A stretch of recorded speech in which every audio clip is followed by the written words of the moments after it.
Асуултаа. Тий. Нэг хөрөн асуултаа байхгүй шүү дээ.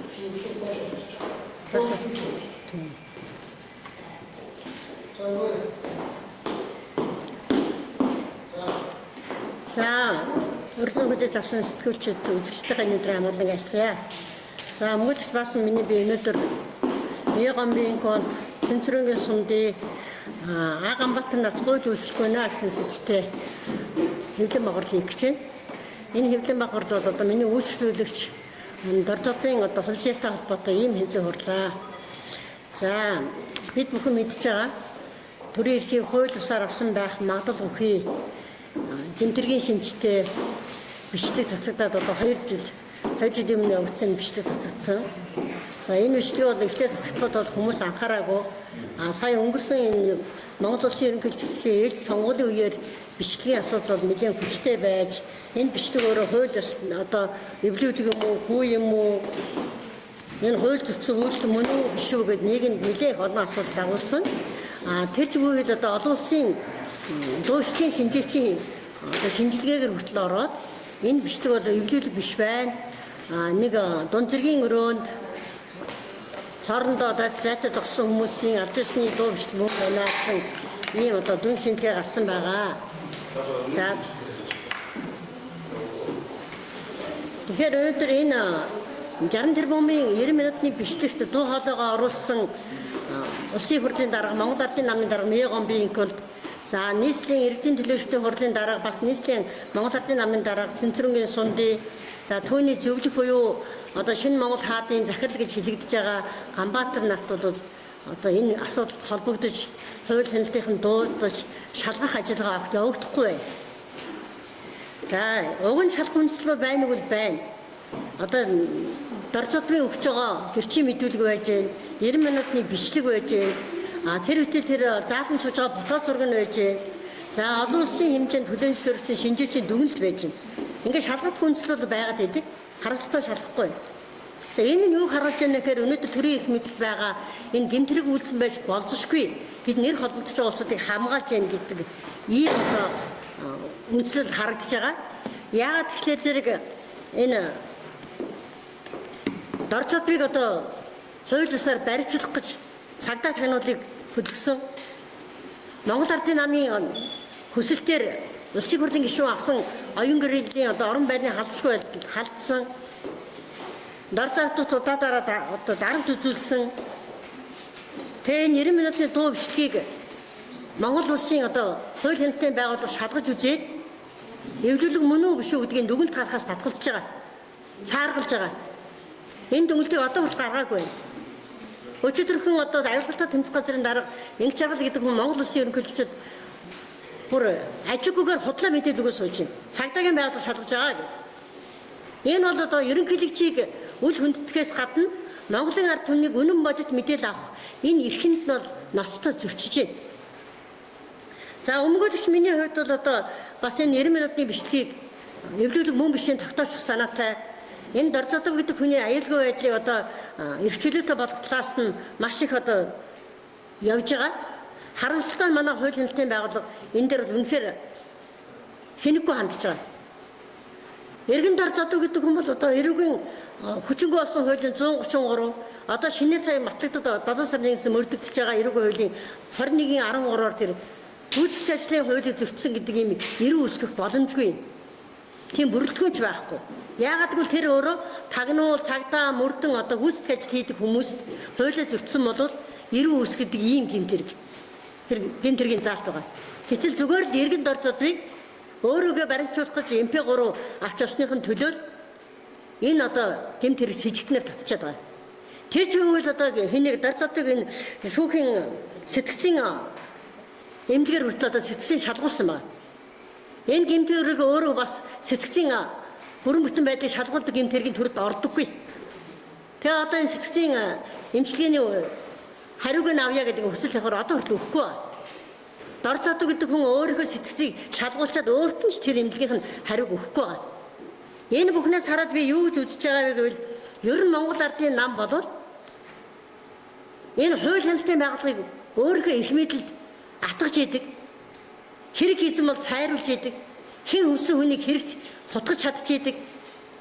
Эрх мэдлээ хамгаалах бүх асуудлын хууль хяналтын байгууллагыг гартаа атгсан байна гэж харж байгаа. Та бүхэнд би материал тараасан байгаа. Миний тараасан материал дээр юу байгаа юу гэвэл би энэ Дорзодог гэдэг хүнийг аль нэгэн улс төрийн намын гишүүнчлэлтэй юу гэдгийг бас өмгөөлөгч хүний хувьд нотлох баримтаар цуглуулж байгаа. Одоо Монгол Ардын намаас би 6 сарын 19-нд энэ хүн Монгол Ардын намын гишүүнд илсэж байсан уу? Илсэн бол хэдэн сарын хэднээс вэ? Илсэг бол илсэг үсний бичиг өгөөч гэдэг юм хүсэл тавьсан. Энэ хүсэлтийн хариуг би одоо хүртэл авч чадаагүй байна. Би 8 удаа Монгол Ардын намын байраар очив. Тэр хуулийн хэлцээний дарга саруул гэж залуу байгаа. Хүний нөөцийн дарга мэднэ гэдэг. Хүний нөөцийн дарга нь болохоор би тэр бичгээс олж уншаагүй гэдэг. Одоо сая хуулийн суулгацаад уулзсан чинь та Дорзодыг тэр манай намын гишүүн мөн биш гэдгийг шалгуулах гэж байгаа бол цагдаа шүмхээс манай нам руу бичиг ирвэл тэгвэл авлага гаргаж өгье гэдэг одоо бүр ингэж сууж. Гэтэл бусад намууд болохоор энэ хүн манай намын гишүүн мөн биш гэсэн давлгаагаа цаг хугацаанд гаргаад өгсөн байна. Тийм учраас одоо би Никол дарагт бас аль биесээ бичиг өгсөн байна. За ийм баримт байгаа. Нөгөө нэг баримт нь олон улсын хэмжээнд хөдөөж зөвшөөрөгдсөн дуу бичлэгийн шинжээчийн дүгнэлт байгаа. Энийг би бас та бүхний гар дээр олшрол тавьсан байна. Энийг та бүхэн бас нухацтай уншиж танилцуул бас их сайн байна. За дараагийн нэг баримт юу гэхээр 6 сарын 14-ний шөнө оюун гэрлийн орон байрныг хадшгүй байдалд ноцтой зөрчиж тагнуул цагдаагийнхаа оч гэрийг бүсэлсэн. Тэгээ энэ яагаад бүсэлсэн юм бэ гэдэг баримтыг авах гэж би бас эрүүгийн цагдаа газар олон удаа очлоо. Очны эцэнд би юу авч авсан бэ гэвэл 6 сарын 14-ний 306 тоот Монгол Ардын намын сонгуулийн штабаас Дорзодыг хамгаалтанд авч өгнө гэсэн бичиг өгсөн юм байна. Тэгээ хэн Дорзодод халдах гээд байгаа юм? Яг бодит аюул юу учирчаад байгаа гэдгийг ерөөсөө цагдаагийн байгууллага нотлоо. Зөвхөн энэ Ардын намын хүсэлтийн дагуу тэр айлын орон байр руу халдсан байна. Энэ халдсныгаа хамгаалт байсан гэж хэлээд 14-нд намын даалгавраар халдчихад 15-ны өдөөс хойш цагдаагийн даргын тушаал өгсөн байдаг. Тэгэхээр энэ хууль хяналтын байгууллага гэдэг бол ердөөсөө Ардын намын гар бүл болсон байгууллага болчихжээ гэж би хэлэх гээд байна. Тийм учраас цагдаагийн ерөнхий газрын дарга инктүүд энэ Дорзодыг хамгаалтанд орсон гэсэн нэрээр халдлага хийсэн бусад баримт байна гэсэн бичиг ус явуулсан байна. Энийг би стафд өгсөн байгаа. За дараагийн нэг зүйлд би прокурорын байгууллагын 90 минутын ажлыг шалгаж өгөөч гэсэн хүсэлтийг гаргасан. 6 сарын 29-нд. Гэтэл хүсэлтийн хариу миний энэ гаргасан хүсэлтэнд огт хамаарлагын улсуудын нэрийг дурдж байгаад ийм одоо дааж гинсэн үнийг доромжилсан ийм хариу өгсөн. Тийм учраас би энэ хариуг үл зөвшөөрөөд 3 хоногийн дотор прокурорт давж заалтсан. Зөвшөөрсөн бичгээ гаргасан. За энэ бичгийг авсны дараа ерөнхий прокурорын сагсаа үүлэн гэдэг прокурор нартай уулзалт хийсэн. Уулзалтынхаа үеэр ямар хүсэл тавьсан бэ гэвэл энэ Дорзодын хэлээд байгаа бичлэгийн оригинал хувь нь байна уу? Хэрвээ оригинал хувь нь байвал бид 90 минутын бичлэгийг чинь шалгаж шүүхийн шинжилгээнд оруулж өгье гэсэн. Тийм учраас би сая өчигдөр оригинал хувь нь үйлчлүүлэгчээс аваад энэ хүлээлт өгсөн албан бичгийг бас хавсарсан байна. За дараагийн тийм учраас та бүхэн миний энэ хавсарсан баримтуудыг бас үзээд энэ дээр бас асуудалд нухацтай хандах цаашин сэтгүүлчтэй хүн учраас та бүхэн ард түмний одоо гарт үнэн мэдээлэл хүрэхдээ нотлох баримтууд танад хэрэгтэй байх гэж би хавсгасан юм аа. За сэтгцийн одоо тэр шинжилгээний хариу 6 сарын 8-нд гарсан. Өнөөдөр одоо 7 сарын 25 болчиход байна. Сар гарan болчиход байх энэ хариу бол одоо Дорзод бидний гар дээр ирээг байгаа. Уг нь ирэх ёстой. Тэгээ энэ бүхнээс харахад одоо энэ манай Монгол улсын хууль хяналтын байгууллагын толгой бол их ялзарсан байна. Өмхийрсэн байна. Өнөөдрийн удирдлагууд байгаа цагт энэ Монгол улсын шүүх, прокурор, авилгалтай тэнцэх газар, энэ цагдаа, тагнуулын газар гэсэн энэ Монголын нийт ард түмний нийгмийн харилцааг одоо нөгөө хуулийн заасан тэгш хэрэгтэйгээр үйлчлүүлэх энэ байгууллагын толгойнууд өндөө ялзарсан байна. Бүр одоо үнэн мөнний тогтоох нийгмийн харилцааг шударгаар явуулахад бол хар чулуу болсон байна. Би энийг одоо өмгөөлөгч хүний хувьд энэ 2 сар шахам энэ хуулийн байгууллагуудаар өдөр болгон явж байгаа хүний хувьд бол баталгаатай хэлье. Тийм учраас би өнөөдрийн хуулийн байгууллагаар Монгол улсын ерөнхийлөгчийг энэ авилгалтай тэнцэх газар шүүх прокурорынхоо толгойнуудыг бас шинжилээч. Энэ ажлыг шин шатанд гаргахыг шинжилээч гэж бас хүсэл гаргаж байгаа юм. Ерөнхий сайдад би энэ цагдаагийн ерөнхий газар, тагнуулын ерөнхий газрын энэ удирдлагуудыг шинжилээч. Шинжилгээгүй цагт нийгэм шинжлэхдэггүй юм байна. Энэ ард түмэн чинь хууль хяналтын байгууллагын энэ их дарамтны дор, энэ хүн сурдлын дор, энэ их залхаан цэрлэх арга хэмжээний дор их ядарч байгаа юм байна гэдгийг би өөрийнхөө биеэр үзлээ. Тийм учраас би шинжлэх хүсэлтийг гаргаж байгаа энэ бодлоор. Мөн түүнчлэн энэ 90 минутын бичлэгийг Монгол Улсын шүүхийн одоо шинжилгээний байгууллагаар яаралтай дүгнэлт гаргаач. Энэ эвлүүлэг юм уу? Эсвэл одоо бодит бичлэг байна уу? Энэ дүгнэлтийг яаралтай гаргахыг би шаардж байгаа. Тэгээ Мегомбын инх бол Цэнзүрэнгийн Сунди тэр Ганбаатар нарт яаралтай эрүү үүсгээч. Эдрийг шуурхаар шалгаач. Яагаад гэмт хэрэг үйлдсэн байх магадлалтай үндсэн хуулийн ноцтой зөрчсөн байх энэ олон баримтан цугласан улсуудыг төрийн алба хашуулаад эрх мэдлийн нийлүүлээд ингэж байгаа юм бэ. Эн чинь өөрөө эргэн дорцодын айн нас аюулгүй байдал өрөөдөө хүртэл халдах тэр боломжийг тавьж өгч जैन өөгшүүлж जैन гэж ингэж харж байгаа. Та бүхэн мэдж байгаа шүү дээ. Нөгөө эрс хамгаалдаг тавсраг яалаа хамгаалаад өгөөч ил тавсрангаас болохоо байлаа гэдэг хахад огт тоохгүй гүлисээр байгаа тэр газрыг худалдаж авсан улсуудыг гарт өвсөн байх магадлал өнөөдөр хэвээрээ байгаа шүү дээ.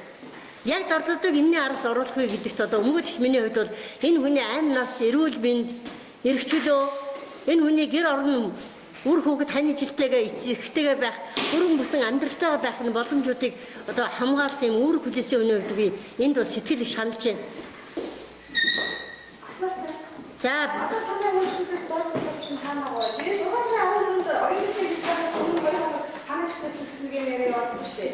Тэр хоёр хоног хамаг байхдаа тэрийг өмгөөлөгчөөсөө аваад хоёрыг гэрээгээд ажиллаад эхэлсэн байсан уу? Дорцодлын асуудлыг би 5 сарын 31-ний их хурлын нээлттэй сонслоо иргэдсэн. Өөрөө хүсэл гарсан би нүг өмгөөлөөр авъя гэж. Яг бол би өөрөө төрийн томчууд гэмт хэрэг хийчихэд тэрийг хамгаалахын тулд ямар муухай арга хэмжээ авдаг. Би биеэрээ үтсэн хүний хувьд тэгээд надад өмгөөлж шалддаггүй байсан үед би их сургуульд сурсан. За энэ сурсныхаа гавьяагаар би дорждаг өөрөө өмгөөлж авъя гэж хүсэл тавьсан. Ингээд 5 сарын 31-ний орой би үйлчлүүлэгч болох хүнтэй анх удаага нүүр тулж уулзсан, ярилцсан. Ингээд 6 сарын 2-ны өдрөөс эхлээд би нүнийг өмгөөлөгчөөр халбисны өмгөөлийнхаа гэрээг байгуулсан. Тэгээд энэ 6 сарын 2-ны гэрээ байгуулсан өдрөөс эхлээд би нүнийг өөрийнхөө хувийн хамгаалтанд авч манад 8 хонсоо энэ хүн. 2 биш 8 хонсон. За цагдаагийн байгууллага, шүүх прокурорын байгууллага, улсын хурлын гишүүн асан оюун гэрэл битээрийг ямар нэгэн зөвшөөрлөхгүйгээр битээрийг тагнаж мөрдөж хаянсан асуудал байгаа. Энийг би одоо үйлчлүүлэгчийн асуудлыг шийдвэрлсний дараа өөрөх асуудлыг бас хамгаалж хууль хяналтын байгууллагад хандах болно. За дорцодод бол өнөөдөр оюун гэрэл гэрт одоо хэвээр тэнд аюулгүй байдлын хамгаалалт тэмцэнэ барьж байгаа. За асуулт хариулахад бэлэн байна. Та бүхэн миний өгсөн материалтай танилцаад бас дотроос нь нухацтай асуух зүйлээ асууж болно. Тэгэхээр өнөөдөр манай монголчууд хууль хяналтын байгууллага шудраг болоогүй цагт, шуурхай болоогүй цагт, тэг шудраг үйлчлдэг болоогүй цагт арчилсан нийгмийг бид нар байгуулж байна. Арчилсан нийгмийн энэ зарчмаар амьдарч байна гэж хэлэхэд бол маш хүнд. Яагаад гэвэл арчилсан нийгэм гэдэг бол эрх зүй төрийг бий болгосон. Хууль хяналтын байгууллага хүн болгон тэгш хэрэгтэй байх ёстой.